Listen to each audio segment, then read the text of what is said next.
Do you find it hard to socialize with other people? Do you feel overwhelmed at the thought of going to a social event?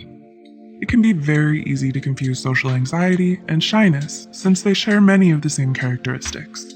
While shyness is a personality trait, social anxiety is a mental illness. Before we begin, we'd like to mention that this video is created for educational purposes only and is not intended to substitute a professional diagnosis. With that being said, here are 8 signs you might have social anxiety. 1. You're always self-conscious. One aspect of social anxiety is the extreme fear of being judged. According to Kokowski and Endler, if you have social anxiety, you'll constantly worry about the way you look or act and what others think of you. Your greatest fear is of embarrassing yourself in front of others. A shy person, on the other hand, will only worry about being judged in certain situations, like in public speaking or when meeting someone new. 2. Your anxiety feels out of hand. There are times when it's normal to feel shy or nervous around other people, for example, when you move to a new school or have to perform in front of an audience. But social anxiety is irrational and unwarranted. You may feel distressed about things as simple as making eye contact with someone, using public transportation, or eating in front of other people. The fear is always there. 3. It interferes with your performance. Have you ever called in sick to work when your anxiety became too overwhelming? Or have you kept quiet when you were having trouble in class? Social anxiety can impact your performance in many ways. With a constant fear of people's judgment, you may even be afraid to do well to avoid drawing attention. You don't pitch ideas at meetings, raise your hand in class, or join clubs because of how much anxiety it creates. 4. It affects your relationships.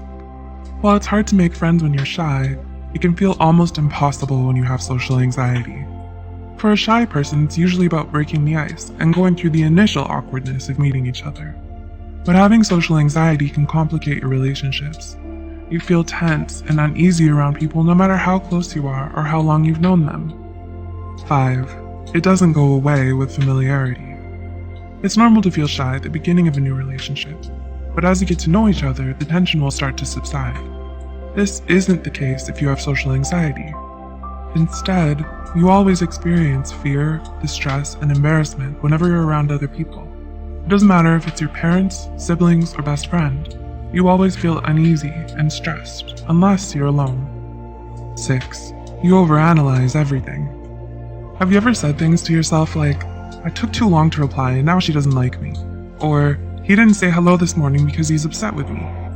Social anxiety can make you obsess over your social interactions. You may spend a lot of time and energy analyzing other people's facial expressions, body language, and tone of voice to see if they really mean what they're saying or not.